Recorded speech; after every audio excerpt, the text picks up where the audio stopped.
আসসালামু আলাইকুম রহমতুল্লাহি ওবরকাতুহ। সম্মানিত দর্শক, ক্ষমতার যে ট্রাম্প কার্ড এর মতো গুরুত্বপূর্ণ, ভয়ঙ্কর এবং ক্ষমতা যে সর্বোচ্চ চাবিকাঠি, এইরকম আর কোনো কিছু নেই। তো ক্ষমতা বলতে যেটি আমরা বুঝাই জাতীয় জীবনে, সেটা হলো রাষ্ট্র ক্ষমতা। আর ব্যক্তির জীবনে আপনার কতটা টাকা আছে, পয়সা আছে, বুদ্ধি আছে, জ্ঞান আছে, গরিমা আছে, যে যেইভাবে নেয়। যার মধ্যে লেখাপড়া কম, কায়িক পরিশ্রম করেন, তাদের জন্য শারীরিক শক্তি হলো সবচেয়ে বেশি, মানে তাকে বলা হয় যে গুরুত্বপূর্ণ। সে অন্য কোনো কিছু জানতে চান, একজন রিক্সাওয়ালা, একজন ঠেলাওয়ালা, তাকে শারীরিক শক্তির উপর ভরসা করতে হবে। আবার আপনি যদি বুদ্ধিভিত্তিক চর্চা করেন, তাহলে আপনার শরীরে আদৌ কোনো শক্তি থাকুক বা না থাকুক, আপনার যদি মস্তিষ্ক ঠিক থাকে, এমন যদি আপনার জমানো বন্ধ থাকে, তাহলেও পৃথিবীর সেরা শক্তিশালী মানুষ হওয়া যায়, প্রভাবশালী মানুষ হওয়া যায়। তার বাস্তব প্রমাণ হলো এই শতাব্দীর সবচেয়ে সেরা বিজ্ঞানী স্টিভেন হকিংস। তো যাই হোক, যেটা বলছিলাম সেটা হলো যে জাতীয় জীবনে সবচেয়ে শক্তিশালী হলো ক্ষমতার চেয়ারটি। তো এখন সেই ক্ষমতার চেয়ারে বাংলাদেশে বসে আছে ডক্টর ইউনূস, প্রফেসর মোহাম্মদ ইউনূস। তো তার যে ডিজায়ার, তার যে ইচ্ছা এবং তার যে সিদ্ধান্ত, ওটাই হলো একটা ট্রাম্প কার্ড, মানে একটা উপলক্ষ। এখন তার এই ট্রাম্প কার্ডটি আগামী দিনগুলোতে দেশের যে প্রচলিত রাজনীতি রয়েছে, সেই রাজনীতির কোন দিকে যাবে তার উপর কিন্তু আমাদের অনেক কিছু নির্ভর করে। তিনি যদি আগামী 5 বছর ক্ষমতায় থাকতে চান বা আরও বেশি থাকতে চান, তাহলে এক ধরনের সমীকরণ। তিনি যদি রাজনৈতিক দলগুলোর হাতে ক্ষমতা হস্তান্তরের জন্য একটি নিরপেক্ষ নির্বাচন করার চিন্তা ভাবনা করেন, তাহলে একরকম। আর তিনি যদি কোনো অরাজনৈতিক শক্তির হাতে তার সেই ক্ষমতা হস্তান্তর করতে চান, তাহলে এক ধরনের রসায়ন। এখন সেই 5ই আগস্টের পর থেকে আজ পর্যন্ত দেশের যে অবস্থা, সেই অবস্থায় আমরা কোনো কিছু আন্দাজ করতে পারছি না যে দেশ আসলে কোন দিকে এগুচ্ছে, পরিণতি কী হবে। এবং আলটিমেটলি ডক্টর ইউনূস সাহেব, বিএনপি, জামাত, আওয়ামী লীগ, জাতীয় পার্টি, তারপর আরও অনেক কিছু, কোনো ব্যাপারই তার যে আলটিমেট গন্তব্য, এটি নিয়ে কেউ বলতে পারছেন না। আমি মোটামুটি নিশ্চিত এবং দৃঢ়তার সাথে বলতে পারি যে আগামীকাল কি হবে, এটা আল্লাহ রব্বুল আলামিন ছাড়া কেউ জানেন না।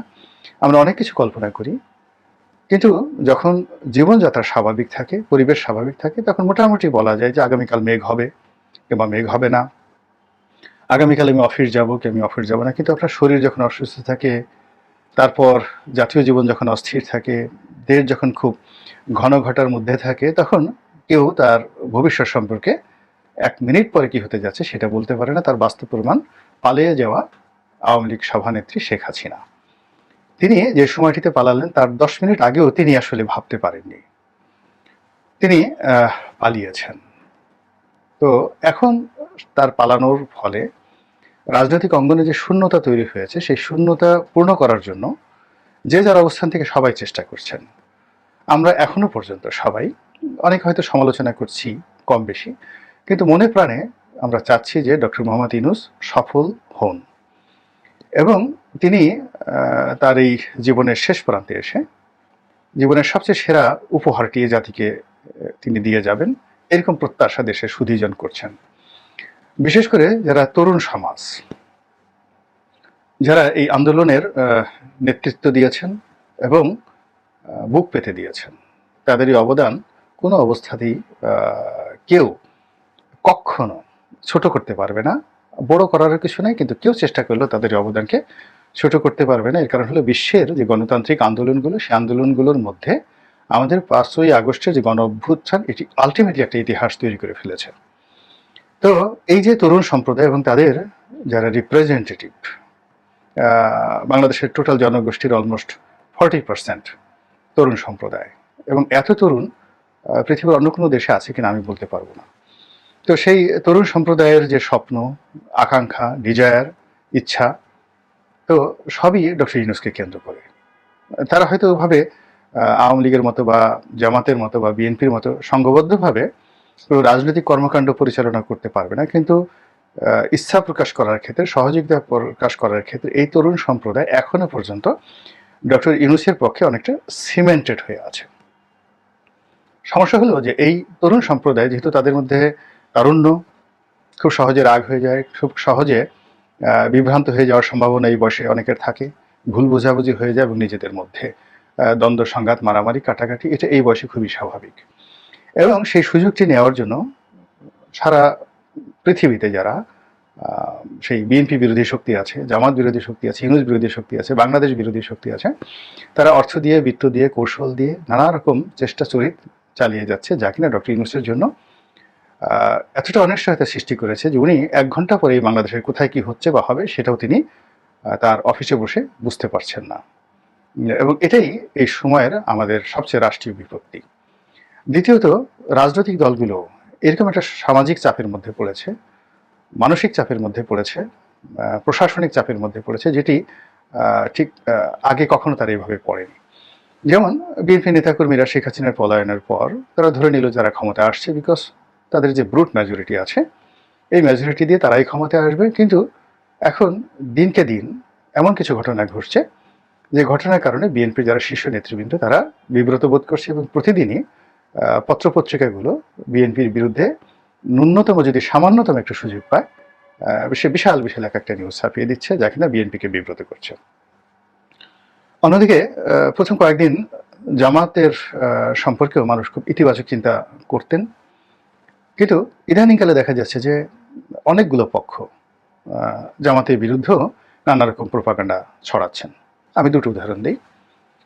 প্রথম উদাহরণ হলো যে তিনি বসুন্ধরা একটা হেলিকপ্টারে করে কোথাও হয়তো যাচ্ছিলেন, জামাতের আমির। এখন প্রচার করা হচ্ছে যে তিনি বসুন্ধরার মালিকের সাথে দেখা করার জন্য সেখানে গিয়েছেন। আচ্ছা, এখন আপনারা একটা স্বাভাবিক যাদের একটু বুদ্ধিশুদ্ধি আছে তারা একবার একটু চিন্তা করেন যে বসুন্ধরার মালিকের সঙ্গে জামাতের আমির দেখা করার জন্য কেন হেলিকপ্টারে করে যেতে হবে। আমি জানি না, আমার সাথে আমির মহোদয়ের কোনো কথা হয়নি, কিন্তু আমি আন্দাজ করি যে এখন রিলিফ কর্মকাণ্ডে বা বিভিন্ন কর্মকাণ্ডে তাকে অনেক জায়গায় যেতে হচ্ছে, দৌড়াদৌড়ি করতে হচ্ছে, এবং তিনি হয়তো কোথাও হেলিকপ্টারে করে গিয়েছেন। এবং বসুন্ধরার যে এভিয়েশন সার্ভিস, বাংলাদেশের বেশ কয়েকটি হেলিকপ্টার সার্ভিস আছে, বসুন্ধরার আছে, চ্যানেল আয়ের আছে, স্কয়ারের আছে। তো হয়তো সেই বসুন্ধরার হেলিকপ্টারে করে, ভাড়া করা হেলিকপ্টারে করে তিনি হয়তো কোথাও গিয়েছেন। আর যেহেতু তিনি একটি দলের প্রধান, কাজেই যখন তিনি এই হেলিকপ্টারগুলো যেখানে ল্যান্ড করা থাকে সিভিল এভিয়েশনের, এটা অনেক সময় ঢাকা এয়ারপোর্টে থাকে অথবা তেজগাঁতেও থাকে, এটা বসুন্ধরার কোনো অফিসে নয়। তো সেখানে যাওয়ার পরে সঙ্গত কারণে পাইলট বা কর্তা ব্যক্তিরা, জামাতের আমি তাকে ফুল দিয়ে তারা তাকে গ্রহণ করেছে। তো এর মধ্যে বসুন্ধরা মালিকের সাথে তার সম্পর্ক কি, দেখা সাক্ষাৎ কি, এটা আমি খুঁজে পাই না, কিন্তু মানুষ কিন্তু বলার চেষ্টা করছে। এরপরে ইসলামী ব্যাংক, ফার্স্ট সিকিউরিটি ব্যাংক জামাত দখল করেছে, এটা আমি আলাদা একটা ভিডিও করব। কিন্তু এইগুলো নিয়ে জামাতকে কালার করার চেষ্টা করা হচ্ছে এবং যে যার মতো করে জামাতকে ঘিরে সে যে পুরনো বিবাদ, বিসংবাদ এবং বদনাম এটি ছড়ানো হচ্ছে। আর অন্যদিকে জামাতে যারা তরুণ তুর্কি রয়েছে তারা এই বিষয়গুলি ইন্টেলেকচুয়ালি মোকাবেলা না করে যে যার মতো মুখ খারাপ করে গালাগালি করছে। এবং জামাতের শুধু নয়, জামাত, বিএনপি, আওয়ামী লীগ কেন যেন এই তরুণ সম্প্রদায় যারা সমর্থন করে এই দলগুলোর, তারা সেই অস্ট্রিয়া প্রবাসী যে সেফায়েতুল্লাহ সেফুদা, সবাই সেই সেফায়েতুল্লাহ সেফুদা যিনি আছেন তার যে গালাগাল, সেই গালাগাল দ্বারা উদ্বুদ্ধ হয়ে গেছেন ইতিমধ্যে। ফলে তারা প্রতিপক্ষকে ভালো কথা বলে, যুক্তি দিয়ে, আসল ঘটনা প্রকাশ করে ধৈর্য সহকারে পরিস্থিতি মোকাবেলার পরিবর্তে সেফাতুল্লাহ সেফু সাহেব যে ভাষায় গালি দিচ্ছেন তার চেয়ে আরও কয়েক মাত্রায় অশ্লীল শব্দ প্রয়োগ করে এই ইন্টারনেটের মাধ্যমে গালাগাল করে মনের ঝাল মিটাচ্ছেন। আর এর ফলে কি হচ্ছে, জামাতের আমিরের মতো একটা মর্যাদাবান ভদ্রলোক শফিক সাহেব, আর যা হোক না কেন, যেমন মির্জা ফখরুল সাহেব আছেন, শফিক সাহেব আছেন, আওয়ামী লীগের সাবির হোসেন চৌধুরী আছেন, এই মানুষগুলো সম্পর্কে আপনি মন্দ কথা বলতে পারবেন না, নিপাট ভদ্রলোক, তারা দল করে, এটা নিয়ে আপনার মতাদর্শতা থাকতে পারে। কিন্তু যখনই এই তরুণ তুর্কিরা এদের সমালোচনাকারীদেরকে খুব অশ্লীল অকথ্য ভাষায় গালাগালি করছে, তখন ওরাও ঠিক অশ্লীল এবং অকথ্য ভাষায় গালাগালি করছে। ফলে পুরো রাজনৈতিক অঙ্গনটি এমনভাবে বিষাক্ত হয়ে পড়ছে যা কিনা ডক্টর ইউনূসের জন্য সামাল দেওয়া খুব কঠিন হয়ে যাচ্ছে। এবং 5 তারিখের পরে আমরা যেটা আশা করেছিলাম যে বিএনপি জামাত যারা আন্দোলনের পক্ষের লোক তারা সবাই ঐক্যবদ্ধ থাকবেন, যার যার মতো করে নির্বাচন করবেন, কিন্তু সম্পর্কে ফাটল হবে না। কিন্তু ইদানিং দেখা যাচ্ছে যে তাদের মধ্যে যে সম্পর্ক এটিতে ফাটল ধরেছে। জাতীয় পার্টির মধ্যে ফাটল ধরেছে, জামাতের সঙ্গে বিএনপির সম্পর্কে ফাটল ধরেছে, বিএনপির সঙ্গে জামাতের সম্পর্কে ফাটল ধরেছে। এবং ডক্টর ইউনূস যখন প্রথম ক্ষমতা এলেন তখন তিনি এই রাজনৈতিক দলগুলো নিয়ে যেভাবে চিন্তা ভাবনা করেছেন, এখন আসলে তার পক্ষে চিন্তা ভাবনা করা সম্ভব নয়। তো এখন এই যে ডক্টর ইউনূসের যে প্রশাসনিক ক্ষমতা, ডিজায়ার, এই ডিজায়ারটা যেদিকে যাবে তাদের এই নির্বাচন পূর্ববর্তী সময় তাদের ক্ষমতা বাড়বে, দাপট বাড়বে, দৌরাত্ম্য বাড়বে, আর যাদের বিপক্ষে যাবে তারা নিষ্পেষিত হবে ঠিক আওয়ামী লীগ জমানার মতো। এবং এটা শুরু হতে খুব বেশি সময় লাগবে বলে আমার কাছে মনে হচ্ছে না।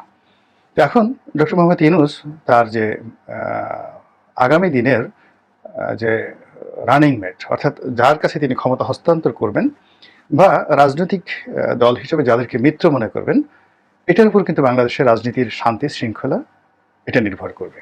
তো তিনি তার যে ক্ষমতার ট্রাম্প কার্ডটি, এটি কি বিএনপির দিকে দেবেন না জামাতের দিকে দেবেন?